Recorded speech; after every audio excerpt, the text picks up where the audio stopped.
Oi, seja muito bem-vindo a mais um vídeo da nossa série Emagrecimento Natural e Saudável. Meu nome é Katsumi Sakamoto, sou profissional de educação física e coach de saúde. E a gente vem trazendo aqui algumas informações práticas do que você pode aplicar aí na sua casa para otimizar, para melhorar, para acelerar o seu processo de perda de peso.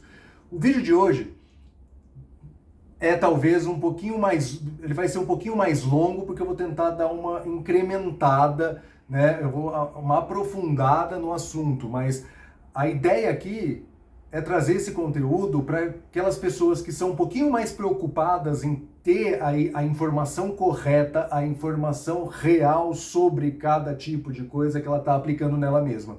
Aqui a gente está falando de dieta, a gente já teve, eu já fiz um vídeo recentemente, né, qual a melhor dieta para a perda de peso. Se você não assistiu ainda, você pode ir lá assistir. É um vídeo um pouquinho mais curto, mas hoje a gente vai falar da melhor dieta para a perda de peso, baseado em estudos científicos, nada de modinha, nada de livros publicados por autores best-seller, nada de coisas individuais. A gente vai analisar a fundo aqui, né, um estudo que foi feito para entender, né, diferentes tipos de dieta e o que elas fazem. Mas antes da gente entrar especificamente nesse assunto, eu acho que é importante eu mencionar, né, que a obesidade ela se tornou um problema mundial, né, um problema de saúde pública até. Né? Eu sei que eu já falei aqui também sobre a romantização da obesidade e tudo mais, só que a obesidade ela já foi vastamente documentado em estudos científicos que está relacionada a doenças degenerativas e a causa de morte de aproximadamente aí 4 milhões de pessoas todos os anos no mundo inteiro. Ou seja, é um problema que precisa ser combatido, é uma doença que precisa ser tratada, tá? E uma das formas de tratar a doença é realmente a questão da dieta, né? Então, a ideia do vídeo de hoje é trazer para você qual que é a melhor dieta para garantir essa perda de peso. O estudo que eu analisei aqui foi um estudo feito na Escola de Medicina de Harvard, em Massachusetts, em Boston, nos Estados Unidos, ou seja, né, Harvard extremamente renomada, uma das faculdades mais renomadas no mundo, se não a mais renomada, né? E ele começa trazendo uma informação muito interessante. Os estudos eles mostram que se você é uma pessoa sobrepeso ou obesa, se você perde de 5 a 10% do seu peso corporal no período de 6 meses, ou seja, não é nada radical, gente. A gente aqui não está falando, se você está pesando 120, você perder 40 quilos e vir para 80. Não, a gente está falando de apenas de 5 a 10% do seu peso atual durante 6 meses. Se você tem essa perda, você já tem uma melhora extremamente significativa em fatores de risco para doenças cardiovasculares, diabetes tipo 2, hipertensão e até alguns tipos de cânceres. Então, assim, a ideia de você fazer um processo de emagrecimento, ela é extremamente importante, justamente focado no futuro da sua saúde. Não só na questão da estética, que eu sei que muita gente que busca essa informação para perda de peso, é óbvio que está querendo ficar um pouquinho melhor ali na frente do espelho ou então na praia. Só que o mais importante aqui é você entender que uma redução pequena, não é nada drástico, de 5 a 10%. Gente, se você pesa 100 quilos, você só precisa perder 5. Você já vai ter uma melhora extremamente significativa nesses fatores de risco. Então vale a pena sim ficar comigo mais uns minutinhos aí para você entender qual que então vai ser a melhor dieta para a perda de peso. Eu tenho certeza que alguns de vocês vão se surpreender com os achados desse estudo aqui que eu estou trazendo para vocês, tá certo? Mas vamos lá, o que esse estudo fez? O que ele analisou? Ele primeiro viu na literatura científica, então, ó, os livros publicados estão fora disso, né? Aqueles blogs maravilhosos estão fora disso, e eu não estou falando que eles estão errados, tá, gente? Fique bem claro aqui, tudo isso é muito importante. Mas o estudo foi feito com padrões científicos mesmo. Então, o que eu estou trazendo para você aqui é o que a ciência sabe exatamente sobre a comparação das dietas conhecidas aí, né, de todos nós, para a perda de peso. E aqui O único fator analisado foi a perda de peso. Não foi analisada a questão de melhora de índices e fatores de risco para a saúde, não foi analisado falta de nutrientes em alguma outra dieta, não foi analisado nada disso, foi analisado única e exclusivamente a perda de peso. E esse estudo ele dividiu, então, em 3 tipos de dieta, né? As dietas que manipulam as quantidades e a composição de macronutrientes dentro da sua alimentação, né? E aqui a gente pode citar a dieta low carb, que é super conhecida, né? Que diminui aí o macronutriente carboidrato da dieta absurdamente. A dieta cetogênica, que também é uma dieta low carb, né? Mas é high fat, né? Com níveis de gordura lá em cima. A dieta Atkins, que também traz aí níveis de gordura um pouco mais acentuados.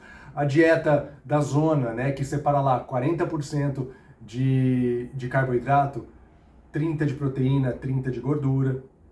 Então, assim, essas dietas que manipulam a quantidade de macronutrientes, né, a composição de macronutrientes da sua alimentação. Então, esse é um dos grupos.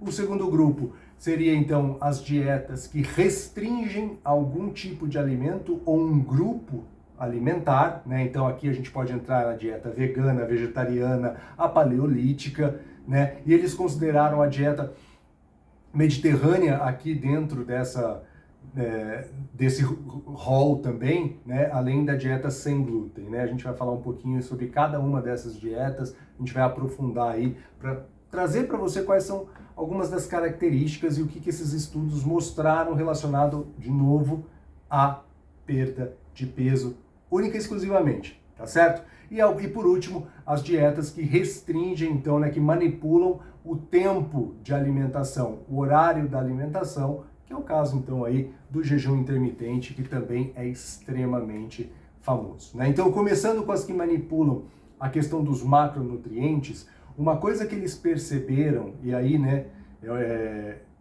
vem talvez uma primeira surpresa, né, que esse estudo traz, que numa meta-análise que utilizou 32 estudos, tá, científicos, controlados, eles mediram, né, e compararam as dietas e perceberam que uma dieta low carb teve uma perda menor do que uma dieta de baixa gordura, né? Então, assim, a dieta de baixa gordura, ela teve um resultado melhor do que a de baixo carboidrato, quando mantidos, óbvio, o mesmo valor calórico dessa dieta, tá certo?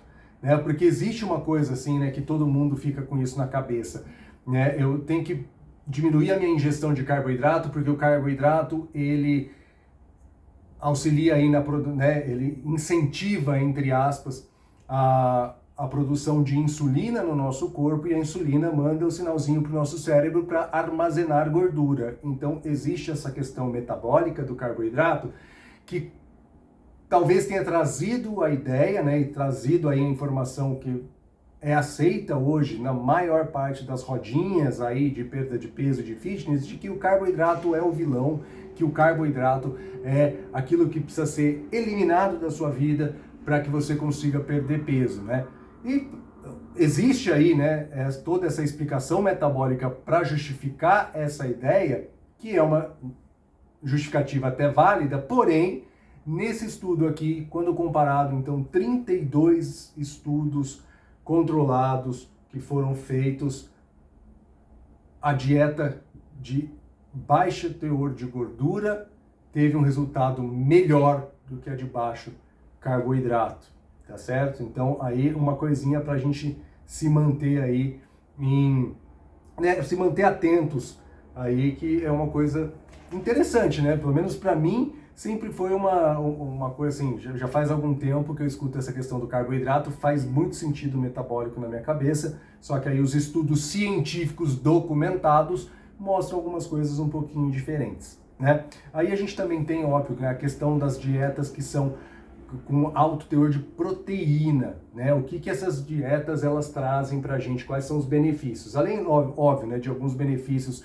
que foram documentados relacionados à saúde um pouco, né, de controle de fatores de risco para doenças cardiovasculares, para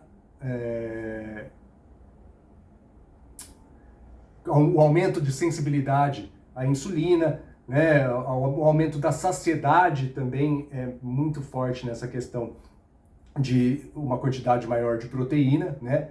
E um aumento também de gasto calórico, gasto energético, até porque, né, a proteína ela demanda mais energia do nosso corpo para ser digerida, né? Então mostra isso também de uma forma muito clara. Porém, curto prazo, ótimo resultado, bacana, você aumenta a proteína, diminui carboidrato, você pode aumentar um pouquinho a gordura também, não tem problema nenhum, né? E daí você entra nesse estado aí, né, que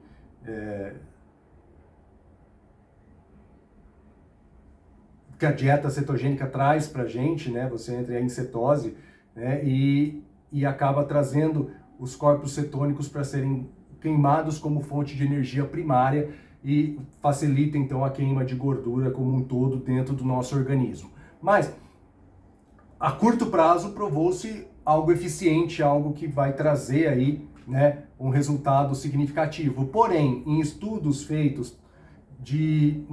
clínicos feitos aí, né, de duração de 1 a 2 anos, por exemplo, quando comparado com outros tipos de manipulações de macronutrientes, os resultados foram totalmente similares, tá certo? Então, assim, é algo que fica muito nítido, pelo menos para mim, ao ler esse artigo, né, ele ficou muito claro que a manipulação dos macronutrientes, eles vão favorecer ou desfavorecer determinado indivíduo que prefere talvez esse tipo de comida a outra, que tem um tipo de treino a outro, né? Mas no resultado, no overall da coisa, né, a longo prazo, a manipulação dos macronutrientes se mostrou muito parecida, óbvio, sempre se mantendo aí um déficit calórico nesse meio todo, tá certo?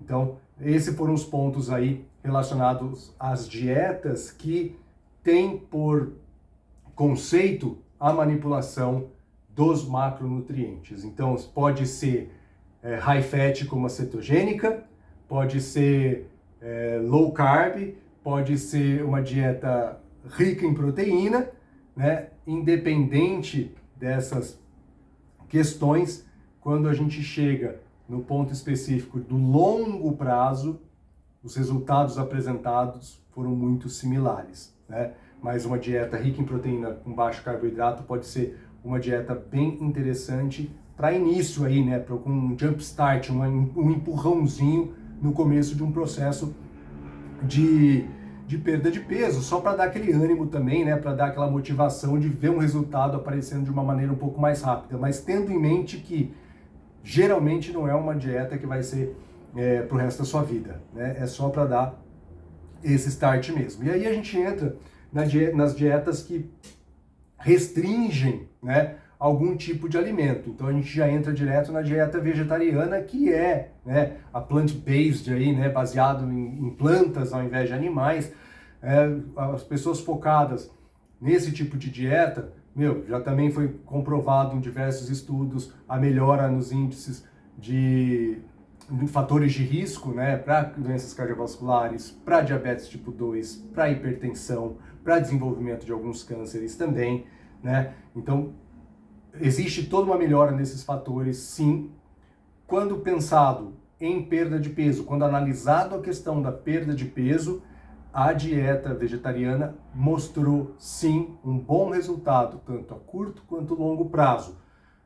Porém, a dieta vegana apresentou um resultado melhor ainda do que a vegetariana, e aí, né, se dá a interpretação do fato de que na dieta vegetariana, a diferença da vegana para a vegetariana é a inclusão de ovos e produtos, né, de laticínio que são ricos em gordura. E se a gente volta lá atrás, na manipulação dos macronutrientes daquele naquela meta-análise de 32 estudos que mostrou que as dietas com baixo teor de gordura são as que trazem o melhor resultado, faz todo o sentido do mundo a gente ter aí um resultado melhor com a dieta vegana, né, que não tem nada proveniente de animal, do que a dieta vegetariana, né? E daí, dando sequência aí, a gente pode falar da dieta paleolítica, né? Qual que é a ideia da dieta paleolítica? A dieta paleolítica é aquela dieta que tem como base,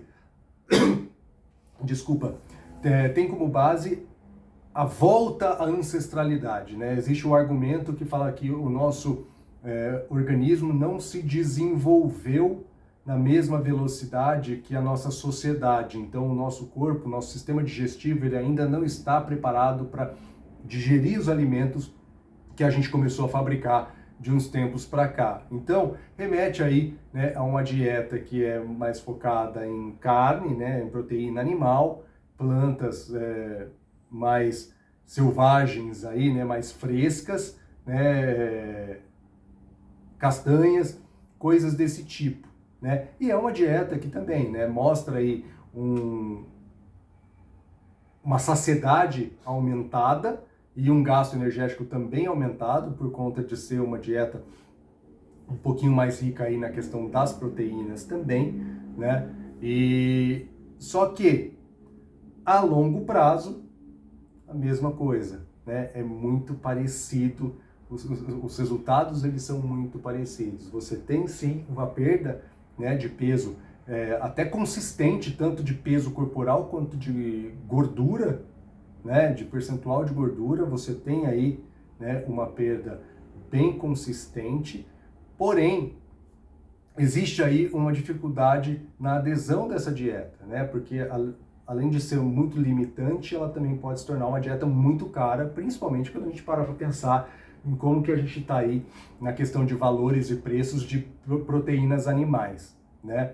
E ainda existe também uma certa deficiência em algumas vitaminas e minerais que também tem que ficar de olho caso você vá adotar esse tipo de dieta, que é a mesma ressalva feita para a dieta vegana e vegetariana. De novo, não vamos entrar nesses detalhes aqui porque o foco era perda de peso, mas a ideia é justamente pensar que toda dieta restritiva ela vai ter um aspecto de um gap, né? Uma falta de algum tipo de nutriente importante para o nosso organismo. Então, se a gente para pensar nessas dietas mais restritivas que tiram completamente algum grupo, né, de alimentos, como é o caso aí da dieta vegetariana, vegana ou até a paleolítica, né? Se a gente para pensar nisso, a gente tem que pensar que se a gente for adotar esse tipo de dieta nas nossas vidas, a gente tem que fazer sim com acompanhamento de um profissional da nutrição, então de um nutricionista,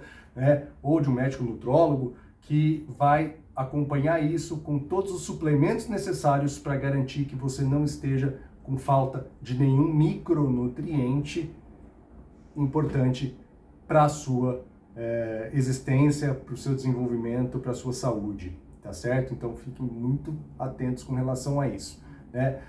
Aí a gente entra na dieta sem glúten, né? A dieta sem glúten é uma coisa, o glúten começou a virar vilão aí também, né? Agora tudo que nos últimos 15 anos para cá a gente vê muito essa questão de sem glúten, sem glúten, sem glúten. Hoje em dia tem até cerveja sem glúten, que as pessoas se preocupam muito com essa questão do glúten, né, sem muito saber o que é exatamente, né? Eu falo isso de uma maneira geral, é óbvio que a ciência já sabe um pouco, mas no geral todo mundo fala, não tem glúten, então é saudável.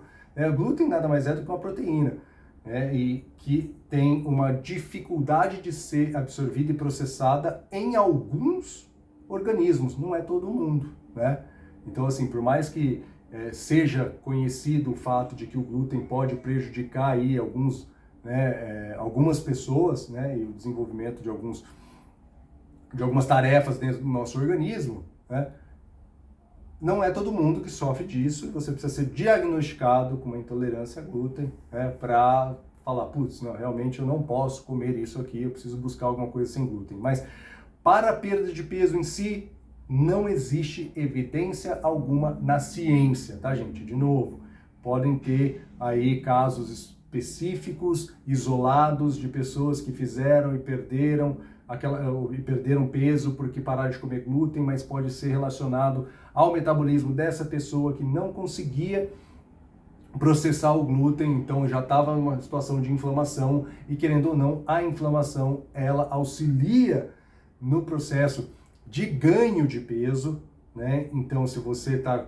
com uma inflamação crônica, a suscetibilidade que você tem de ganho de peso é maior. Então, aquela pessoa que sofre com esse problema, se ela tirou o glúten, diminuiu a inflamação do organismo dela, pode ser que ela tenha experimentado aí uma perda de peso significativa. Porém, pensando em questão de dieta para perda de peso, a dieta do sem glúten não tem nenhuma evidência específica na ciência para isso. Dieta mediterrânea, né?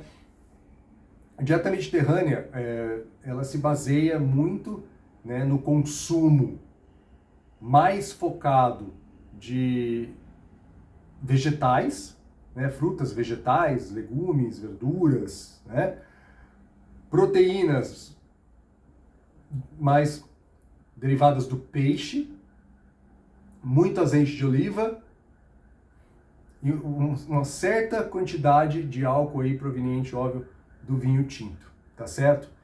É uma dieta que leva o nome de dieta mediterrânea por ser uma dieta mais comum nos países que ficam ali, né, às margens do mar Mediterrâneo, né, e é comprovado que algumas dessas áreas são áreas, zonas azuis, que a gente chama de blue zones, que são lugares aí que as pessoas vivem mais, né, que são locais no mundo, né, onde existe um percentual maior de centenários, né? E a dieta mediterrânea, ela é muito associada a essa questão de longevidade, essa questão de saúde, né? Essa questão de ser uma dieta anti-inflamatória, né? Então é uma dieta que tem um equilíbrio dos ácidos graxos essenciais, o ômega 6, o ômega 3, um equilíbrio mais correto, né, do que todas essas outras dietas que a gente está acostumado a ver aí, que tem um excesso gigantesco, né, de ômega 6, então que prejudica muito aí a nossa saúde e esse quadro inflamatório, né, do nosso organismo, tá certo? E a dieta mediterrânea, então, ela é comprovada nesse aspecto, né, de trazer algo mais saudável, mais longevo, você trocar aí, né, a alimentação de comidas mais pobres, entre aspas, por comidas de mais alta qualidade nutritiva, tá? Essa dieta, as evidências mostram, né, uma perda de peso significativa, tanto a curto quanto longo prazo, porém, de novo, a longo prazo, quando comparada com outros tipos de dietas entre pessoas sobrepeso e obesas, quando analisado a perda de peso em si, a diferença foi mínima entre a dieta mediterrânea com todas as outras aplicadas, tá? Então, de novo, é essa questão que está sendo meio que repetitivo, né? Que esse tipo de dieta, ele funciona, ele é bom, mas a longo prazo se equipara com as outras. Daí a gente entra na restrição de tempo, né? Na manipulação do tempo nas refeições, né? Então a gente entra na questão do jejum intermitente. O jejum intermitente nada mais é do que períodos em que você deixa de se alimentar, né? Então, você simplesmente não se alimenta, né? Você se mantém com água, talvez um café sem açúcar, um chá sem açúcar, para manter esse jejum. Existem aí alguns protocolos adotados com o jejum intermitente para a perda de peso, que é o protocolo 5-2, por exemplo, onde você come normalmente durante 5 dias, e esse normalmente, é claro, visando ainda um déficit calórico dentro daquilo que é calculado para você especificamente. e nos outros 2 dias você mantém um consumo calórico de no máximo 500 calorias, que é uma quantidade muito pequena. Se você não está acostumado a essa questão de calorias, 500 calorias vai em uma refeição de uma forma muito fácil, né? Então você se limita a 500 calorias durante 2 dias da semana. Aí você tem os dias alternados, né? Então eu jejuo um dia, no outro dia eu como normal, de acordo com o meu déficit calórico. E esse jejum também, na verdade, não é um jejum propriamente dito, eu ainda também mantenho essa questão de 500 calorias dia, tá? E existe o time restricted, né, que é aquela questão de restrição de tempo de comida, da sua janela de alimentação. Então você faz uma janela mais curta de alimentação. O mais popular aqui é o jejum de 16 para 8, onde eu faço 16 horas de jejum e tenho uma janela de 8 horas de alimentação. Essa janela pode ser de 8, ela pode ser de 12, ela pode ser de 4, né? Ou então a gente pode entrar até na dieta OMAD, que eles chamam, né? Que é one meal a day, uma refeição por dia, que daí vai bater próximo das 24 horas. Todos esses protocolos, eles têm em comum o quê? A restrição calórica, o déficit calórico. Então, assim, é uma forma talvez prática e não custosa financeiramente falando, porque se você não está comendo, você não está gastando com comida, né? Então talvez você esteja até economizando quando você pratica um jejum, mas é uma forma de você centralizar os momentos de restrição calórica, né? Na maior parte das dietas em si, todas as vezes que a gente fala de perda de peso, a gente está falando aí de um déficit calórico de 20% a 40% no máximo diariamente. Então é uma coisa constante. Na prática do jejum intermitente, a gente simplesmente isola isso. O jejum ele apresenta alguns benefícios que existem evidências na ciência com relação a isso, existem clínicas que estudam esse tipo de intervenção, né, principalmente para algumas doenças um pouco mais graves e que já têm obtido resultados muito promissores e muito interessantes.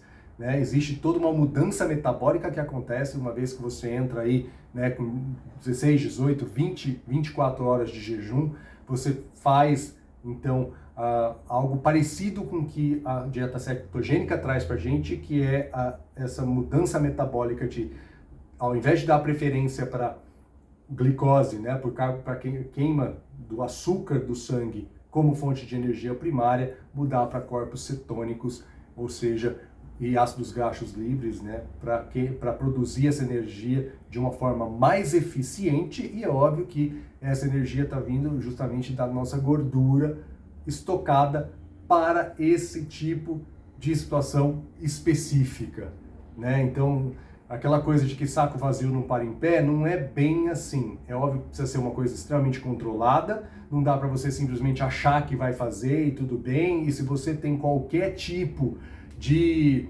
comorbidade no sentido de, se você toma algum remédio para hipertensão, para diabetes, se você é idoso, se você é criança, se você é gestante, se você é lactante, tem um cuidado todo específico para você aplicar um jejum intermitente no seu dia a dia. Então não é uma coisa que a gente pode sair se aventurando aí se a gente quer obter o resultado específico que ele vai trazer, tá certo? Então não sai simplesmente ouvindo as coisas, faz uma coisa regradinha e controlada. Não adianta, né, eu falar, eu vou fazer, mas aqui eu como, aqui não como. Então, qual que é a grande dificuldade de estudos com os seres humanos relacionados ao jejum intermitente? É justamente isso, né? Porque a pessoa pode falar que está jejuando, mas ela está tomando um chá com açúcar, né? Então já está quebrando toda aquela ideia do metabolismo da gordura ao invés do metabolismo do carboidrato. Então, assim, são detalhes específicos, delicados, mas que relacionado à perda de peso em si,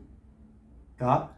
O jejum intermitente, da mesma forma que a ideia da proteína lá em cima, o jejum intermitente, ele também traz essa questão de início, né? Que pode ser um jump start aí, um empurrãozinho um pouco mais forte para você obter resultados logo de cara, mas não é algo talvez para você pensar a longo prazo, tá certo? Então também traz resultados para perda de peso, principalmente a curto prazo, né? E aí existem essas questões de saúde que ainda precisam ser mais profundamente analisadas pela ciência, mas que são extremamente promissoras, né? Desde da redução aí, né, do risco de diabetes tipo 2, hipertensão, problemas cardiovasculares, até a questão de Alzheimer e alguns tipos de cânceres, tá? Então, coisas aí para ficar atento, para quem gosta desse tipo de coisa. Se você está ouvindo o vídeo até agora, é porque você se interessa por informações científicas a respeito, né, desse assunto de saúde, de alimentação. Então é algo para você ficar com as anteninhas ligadas aí, pesquisar bastante e buscar informação, porque é algo que está mostrando resultados bem interessantes no mundo da saúde como um todo, não só na questão da perda de peso especificamente falando, tá certo? Então assim, essa análise ela foi ela abrangeu uma quantidade muito interessante aí, né, de dietas, né, que a gente conhece, né? Poderia entrar aí algumas outras situações, mas que também são conhecidos, né, claro, mas não dá para analisar tudo, até porque não existe estudos científicos organizados o suficiente que analisam todos esses tipos de intervenções que existem por aí e que se pregam serem a melhor dieta para a perda de peso do mundo, tá certo? Mas o mais importante de tudo isso, né, que esse estudo percebeu, foi a ideia da adesão à dieta que você está seguindo, independente de qual seja, né? A adesão, ela é talvez um dos fatores mais importantes para o sucesso desse processo de emagrecimento, dessa dieta, né? Para que você apresente uma perda significativa de peso mediante algum tipo de dieta, você precisa aderir a essa dieta. O que eu quero dizer com adesão? Você precisa seguir a dieta. Única e exclusivamente seguir a dieta que te traz um balanço calórico negativo, favorecendo alimentos de melhor qualidade. Essa é a questão. Mas a gente também tem que entender que uma dieta em si, né, quando a gente fala de dieta para perda de peso, a gente não está falando só de processos bioquímicos, né, que esses estudos tendem a analisar muito mais essa questão bioquímica do que qualquer outra coisa. Não são esses processos bioquímicos apenas que interferem em todo o processo de perda de peso em si, mediante aquele ou aquele outro tipo de dieta para aquela determinada pessoa. Existe aqui o comportamento humano que tem uma parte importantíssima dentro desse processo como um todo, né? Vamos ser bem sinceros que qualquer pessoa que está buscando emagrecer, ela sabe que ela precisa se alimentar melhor e se exercitar mais. Por que a gente não consegue fazer isso, então? Então a gente percebe que entra essa questão comportamental. É algo muito mais, uma questão muito mais mental do que fisiológica, né? E quando a gente fala aí, né, então baseado em todos esses estudos analisados por esse artigo específico, né, o que o nosso conhecimento limitado nos permite concluir é que não existe uma dieta que seja superior a outras, que seja a melhor quando se refere à perda de peso longo prazo. O que a gente tem é que uma dieta com um alto índice de proteína, baixo índice de carboidrato, e junto com o jejum intermitente podem ser opções que favorecem essa perda um pouco mais rápida de peso no início de um processo de emagrecimento, para trazer todo esse estímulo, né, e toda essa motivação pelo resultado acontecendo ali naquele começo, mas não é algo para ser levado para o resto da vida. E a gente também consegue concluir que a dieta mediterrânea a longo prazo aparenta ser aí a dieta mais viável, a dieta mais aconselhável para que a gente possa seguir, por ser uma dieta que favorece então a qualidade desses alimentos, né? É uma dieta bem mais equilibrada nas questões dos graxos essenciais, uma dieta anti-inflamatória. Então, para a gente pensar em questão de longevidade, em viver o máximo de tempo possível com saúde, talvez essa seja a dieta a ser aplicada. Mas com relação à perda de peso, ela também se demonstrou como todas as outras, tudo na mesma balança, não tem uma melhor que a outra. A grande realidade é essa. Então, respondendo a pergunta do título desse vídeo, aliás, a pergunta não, a afirmação, a melhor dieta para perda de peso. A melhor dieta para perda de peso é aquela que você consegue seguir à risca. Exatamente isso. Você foi lá, visitou o seu nutricionista. O seu nutricionista te passou lá um cardápio redondinho, bonitinho para você seguir. Não adianta você querer substituir uma coisa pela outra, pular uma refeição, comer as duas refeições no próximo horário. Não adianta.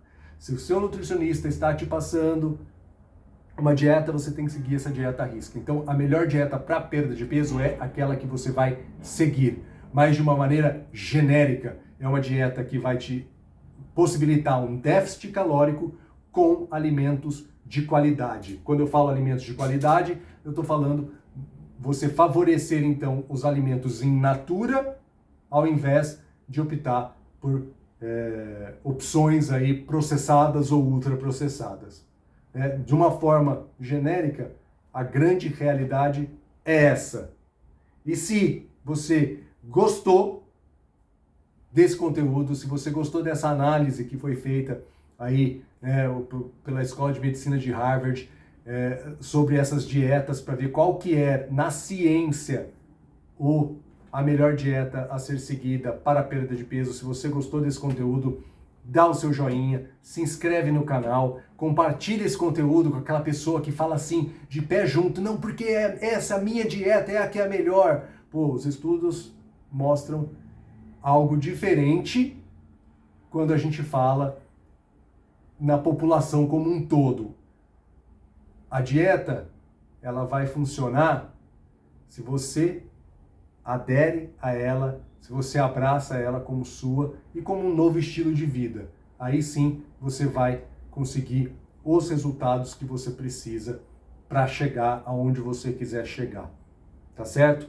Então, como eu falei, curtiu o vídeo, dá o seu joinha, se inscreve no canal, me segue lá no Instagram, @métodokcs, para acompanhar aí todas as dicas que a gente vai trazendo ao longo dos próximos dias, das próximas semanas, dos próximos meses, porque eu estou aqui para te ajudar a emagrecer, a resolver o seu problema com a balança de uma vez por todas, com uma forma natural, uma forma saudável e, é óbvio, com tudo baseado em estudos científicos, nada de modinha, nada de achismo. As informações que eu vou trazer para você aqui são informações baseadas na ciência mesmo, tá certo? Gente, acho que eu me estendi bastante nesse vídeo aqui, então espero que vocês tenham gostado, espero que tenha sido um conteúdo útil na vida de vocês, né? Mas lembrem-se sempre, você é muito mais incrível do que você imagina. A gente se vê em breve.